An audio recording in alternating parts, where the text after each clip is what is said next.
Okey, bismillah.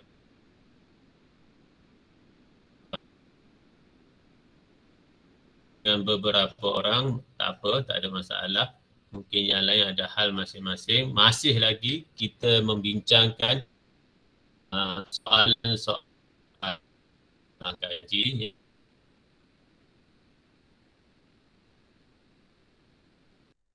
Dan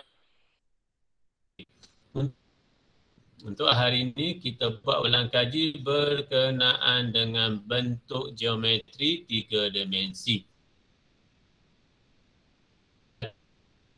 Dan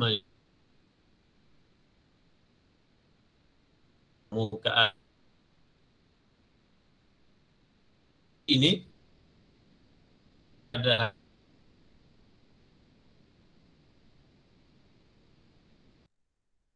sebelum awak buat latihan isi padu, mungkin ada di kalangan awak yang dah lupa.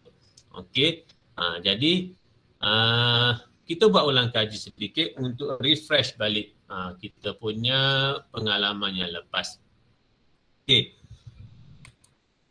ini 3 muka surat formula yang diberi kepada awak nanti semasa peperiksaan. Okey, mungkin tak jelas bagi awak, tak apa, nanti saya share dengan awak bentuk PDF-nya nanti. Okey, yang mana untuk topik ini, okey, kita melibatkan isi padu. Isi padu iaitu formula yang bermula dengan nombor 12, 13, 14, 15, 16. Yang awak tak, kalau tak dapat ingat pun tak ada masalah kerana formula diberi, cuma kena tahu bagaimana nak buat. Okey, 12 isi padu prisma, 13 isi padu silinder, 14 isi padu kon, 15 isi padu sfera dan 16 isi padu piramid. Okey, dalam sesi yang lepas dalam bengkel teknik menjawab telah dibincangkan oleh cikgu topik ini. Okey, tak apa, saya buat lagi sekali untuk refreshment. Okey, so yang pertama isi padu prisma dan juga silinder.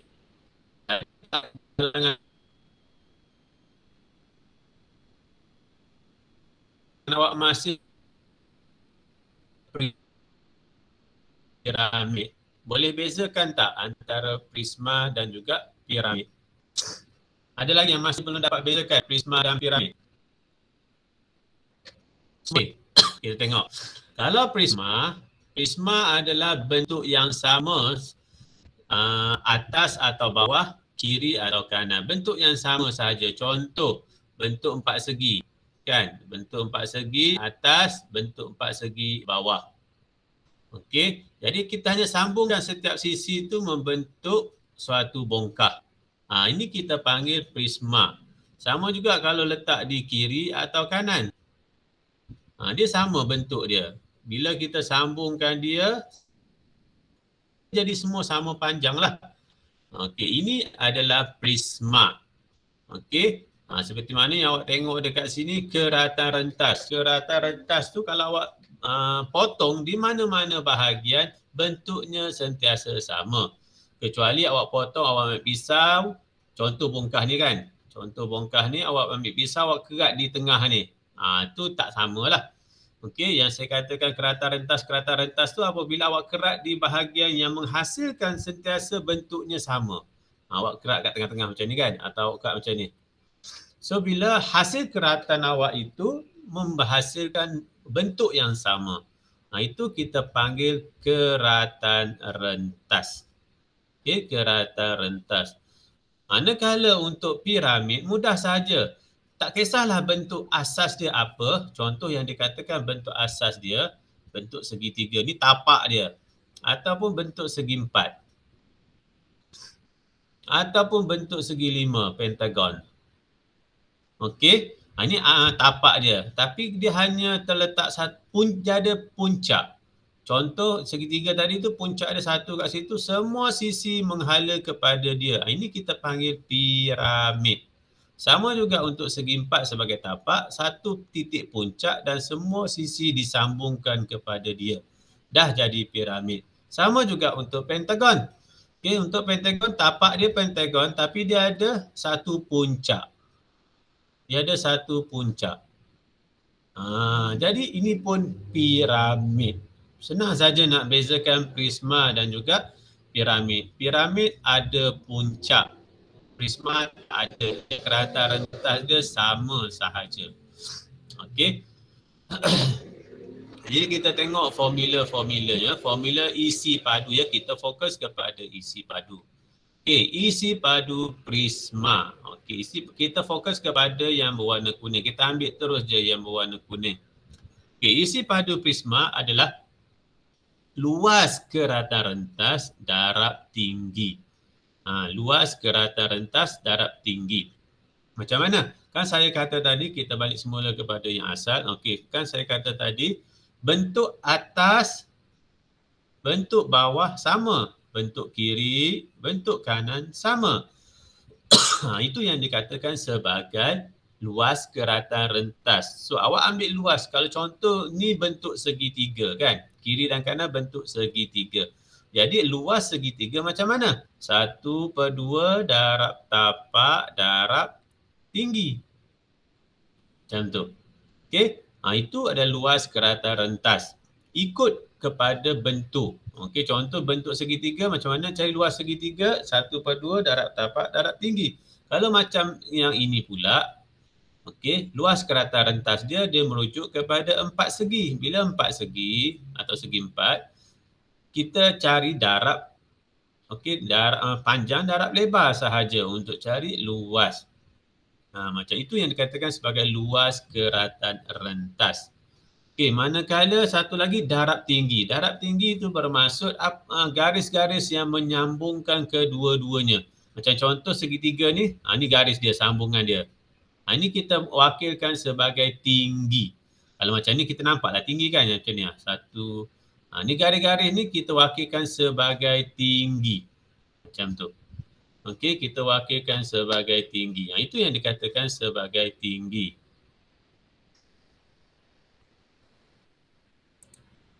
Boleh ya? Okey.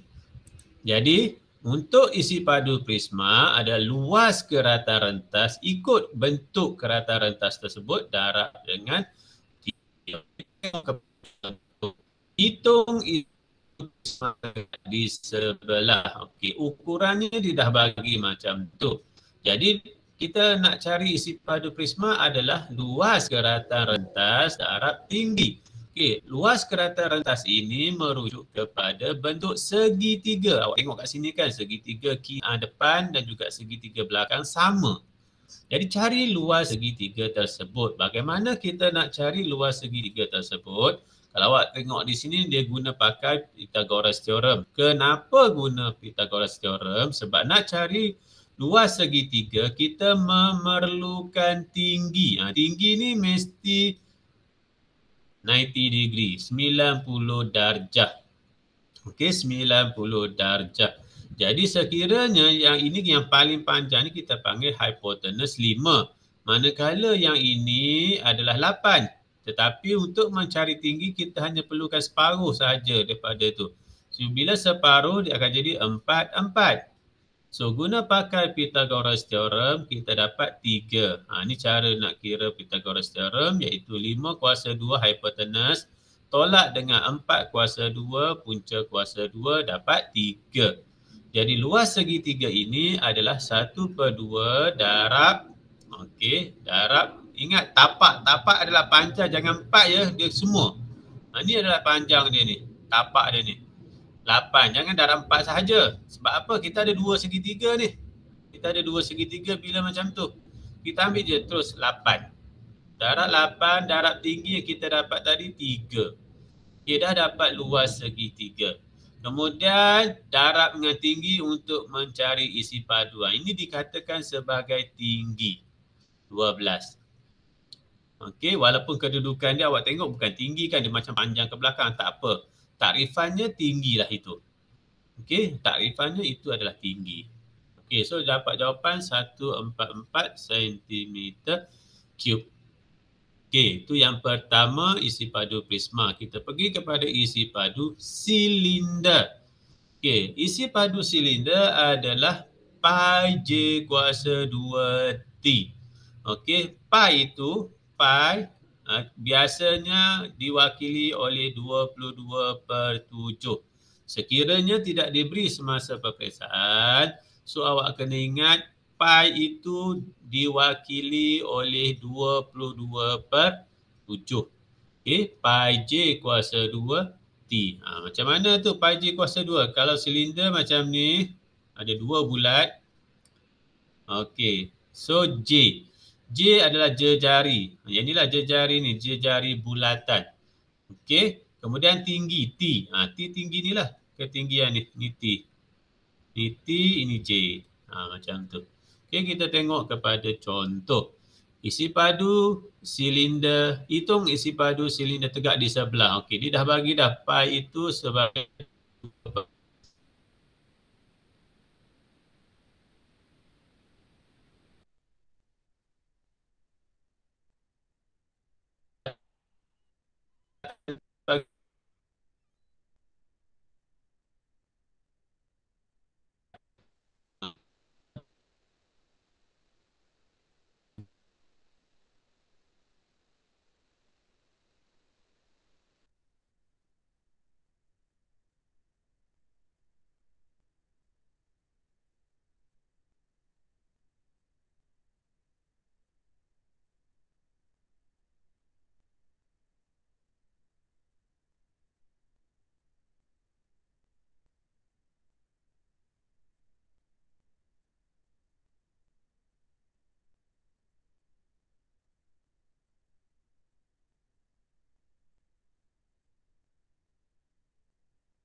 Okey, so minta maaf lah.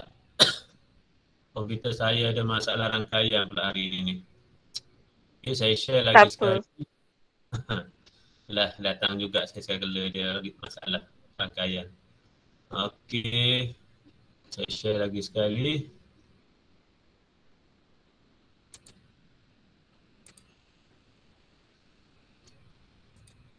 Okey, nampak yang saya share dengan awak Nampak. Okey, kita sambung semula. Jadi luas kerata rentas bagi bulatan adalah pi j kuasa 2. Okey, kalau sekiranya awak lupa, kita tengok dari senarai formula ada tak luas bulatan? Ada dia bagi dekat situ luas bulatan. Dekat sini ni. Ni luas bulatan. Okey, so jangan risau, luas rata rentas dia banyak luas dekat sini. Luas bulatan dia bagi pada awak, kemudian luas lelayang. Macam mana nak cari luas lelayang? Luas trapezium, luas permukaan silinder, luas permukaan kon, luas permukaan sfera. Okey, tapi tak apa, kita ni guna pakai luas bulatan ini sahaja, iaitu pi j kuasa 2. Okey, jadi bila kita macam tu, pi j kuasa 2, kita masukkan sahaja dalam formula.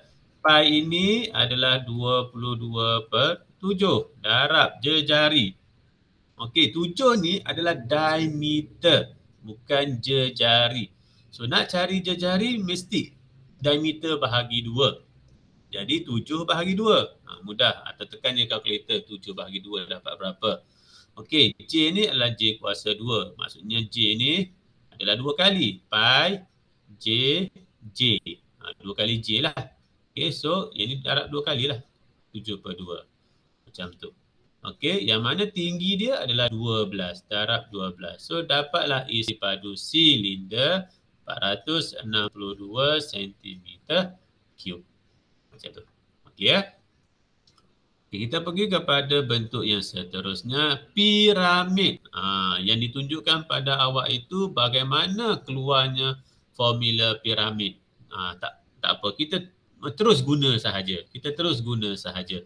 Iaitu isi padu piramid adalah 1/3 darab luas tapak darab tinggi. Mudah sahaja. Cuma dia ada beza 1/3. Luas tapak. Tengok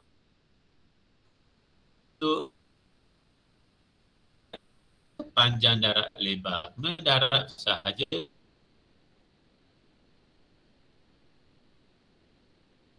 tinggi. Kita tengok kepada contoh.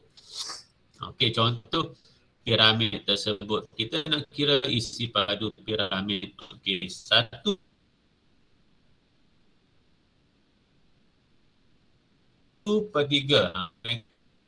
Kalau tak ingat formula tak?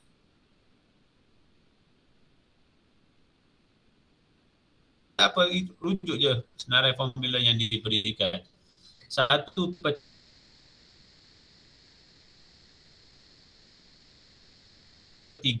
Okey, darab luas tapak. Tengok bentuk tapak. Tapak bagi soalan ini adalah segi 4. Jadi perhatikan. Tapi tengok ini merujuk setiap sisi sama panjang. Jadi kalau luas jadi 4 darab 4. Kemudian tinggi. Tinggi yang mana? Inilah tinggi mesti padu piramid ini adalah 16 cm3. Macam tu. Okey. Kita pergi bentuk yang seterusnya. Ini pula cara nak dapatkan isi padu kun. Tak apa, kita macam biasa kita guna pakai formula kun sahaja. Okey, yang asalnya kalau ikutkan di sini, isi padu kun adalah 1/3 daripada isi padu silinder. Mudah sahaja. Jadi ini formula untuk isi padu silinder. Pi J kuasa 2T. Cuma darabkan dengan 1/3 sebab kita nak dapatkan isi padu kun, bukan isi padu silinder. Okey. Contoh. Luas tapak darab tinggi. Sama jugalah formula dia, mudah sahaja. Tapak 1/3. Luas tapak adalah berbentuk bulatan. Kalau bentuk bulatan, luas bulatan adalah pi J kuasa 2. Okay, ini luas bulatan. So bila kita masukkan nilai 22/7 untuk pi darab dengan J. J adalah jejari 7. Ingat ini 7 ini jejari. Kalau panjang sampai sini kita panggil diameter. Okey, tetapi yang ini jejari dah. So tak perlu bagi 2 lah. So darab 7 darab 7. Macam tu. Okey, ini adalah luas bulatan. Tapi sekarang kita nak untuk merujuk kepada luas tapak ni. Okey, merujuk kepada luas tapak itu. Kemudian tinggi. Tinggi dia dah bagi dekat sini 12. Jadi secara keseluruhannya 1/3 darab 22/7 darab 7 darab 7 darab 12. So isi padu silinder adalah 616 cm. Macam tu. Okey. Okey, kemudian yang seterusnya sfera. Sfera. Okey, sfera itu formula dia 4/3 pi J cube. Okey, ini formula dia sfera 4/3 pi J cube. Semua kita hanya perlu dapatkan jejari sahaja. Dapat jejari terus boleh kira. Okey, kita tengok isi padu sfera berjejari 7. Mudah ajalah. 4/3 darab pi. Pi itu berapa? 22/7. Okey, darab jejari. Jejari 7. So darab 3 kali. 4/3 darab 22/7 darab 7 darab 7 darab 7. So jawapan dia 1437.33 cm. Bagaimanapun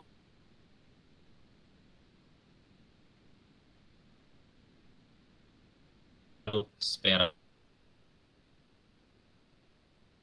Padu sfera kita bahagi 2. Mudah sahaja. Cari isi padu sfera, bahagi 2. Itu dapatlah hemisfera. So kalau ikut pada formula, kalau awak ni tengok sini 2/3. Kenapa 2/3? Sebab dia dah mudahkan ni. Mudahkan di sini. Ataupun kalau awak confused, tak ada masalah, cari spera.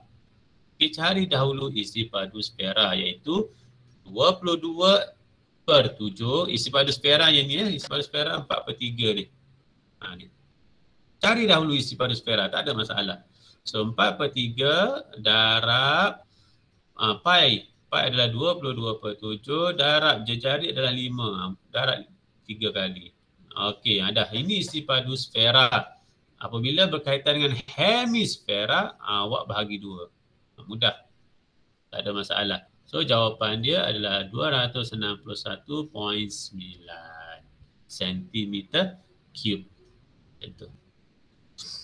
Okey. Ini soalan bentuk yang akan keluar semasa peperiksaan kelas 2 bahagian A. Okey, sahaja awak kenal pasti apa pepejal yang terlibat. Kemudian terus dapatkan formula. Contoh, saya tak baca lagi soalan ni. Saya terus fokus kepada bentuk pepejal dahulu. Okey, bentuk pepejal yang pertama adalah kon. Jadi kon, bagaimana formula dia?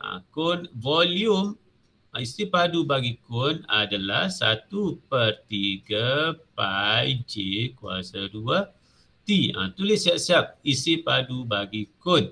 Kemudian silinder. Isi padu silinder, buang je lah 1/3 pi J kuasa 2 T. Jangan risau, kalau awak lupa formula diberi, boleh rujuk. Cuma kena tahulah bagaimana nak buat. Itu formula dia. Pengusaha aiskrim secara kecil-kecilan. Dia menjual aiskrimnya di dalam bekas seperti rajah di bawah.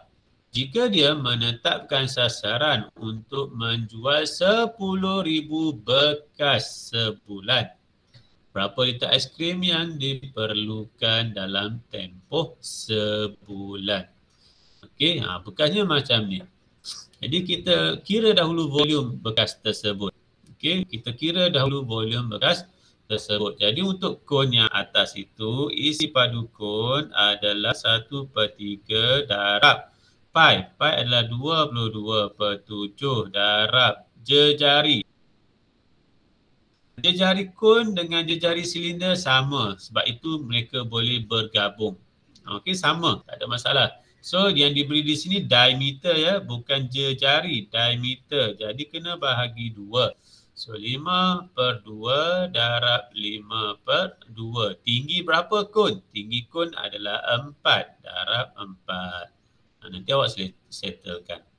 Okey, isi padu silinder pula, iaitu pi J kuasa 2T. Pi diwakili oleh 22/7. J pula diwakili oleh jejari, tetapi di situ ada diameter, so kena bahagi 2 lah macam tadi. 5/2 darab 5/2. Tinggi silinder adalah 6. Okay, so awak tambahkan kedua-dua ini. Okay, baru dapat 1 bekas. Dia nak jual berapa bekas? 10,000 bekas. Kita dapatkan dahulu isi padu bagi kedua-dua bentuk tersebut. Okay, isi padu kedua-dua bentuk tersebut, isi padu silinder 117.86. Isi padu kon 2619. So jumlah isi padu adalah 14405. Jadi dia nak jual 10,000 bekas, so dia memerlukan 1,440, bukan, dia memerlukan apabila 10,000 bekas, jadi terhasil 1,440,505 cm3 aiskrim. Macam tu. Boleh ya? Okay, gabungan pepejal.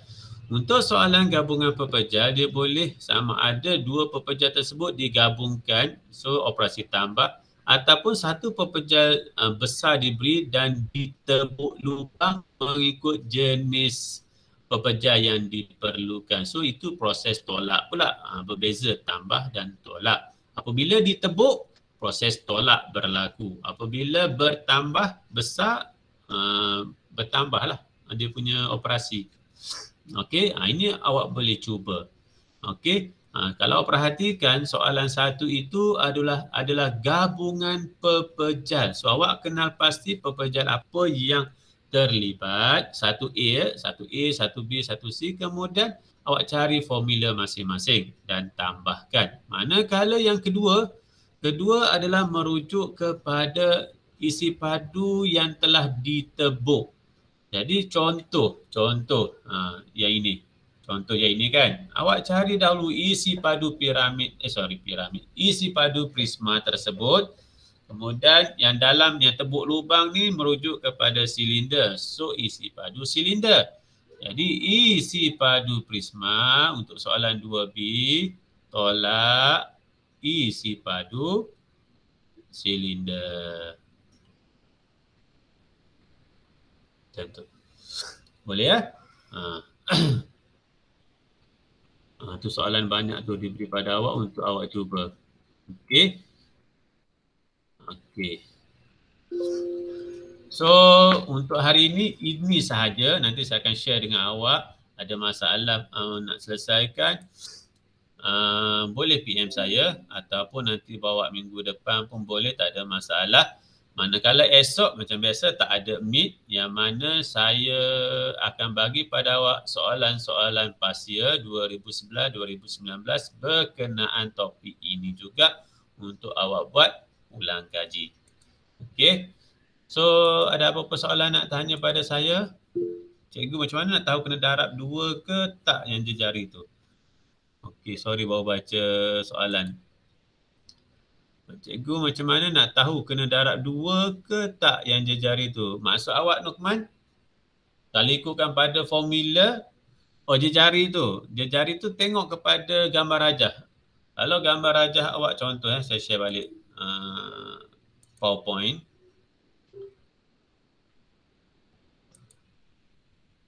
Okey, contoh. Okey, contoh yang ni kan. Okey, contoh yang ini. Okey, dia tunjuk panjang macam ni. Kalau tunjuk panjang macam ni, ini merujuk kepada diameter. So, bila diameter yang kita nak adalah jejari bahagi 2 dalam kiraan kita. Macam contoh yang ini pula. Dia bahagi sebahagian sahaja, separuh sahaja. Ini nama dia adalah jejari. Okey, jejari. Bila jejari tak perlu bahagi 2 lah. Dia terus sahaja 5. Kalau diameter kena bahagi 2. Boleh ya Nukman? Ada soalan lain nak tanya? Sekejap.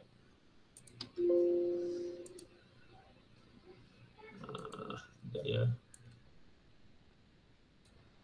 Okey. Alhamdulillah. Yang lain ada soalan lagi nak tanya? Sebelum kita berhenti rehat untuk hari ini. Tak ada juga. Tak ada. Okey, boleh ya. Okey, alhamdulillah. Jadi nanti saya akan share bahan ini dengan awak dalam grup. So harapnya buatlah latihan untuk awak tambahkan kemahiran awak berkenaan dengan topik ini. So good luck. Jumpa lagi minggu depan di dalam kelas bagi yang mana hadir insya-Allah. So assalamualaikum dan selamat sejahtera. Terima kasih sebab sudi masuk kelas saya. Terima kasih. Assalamualaikum. Sama-sama.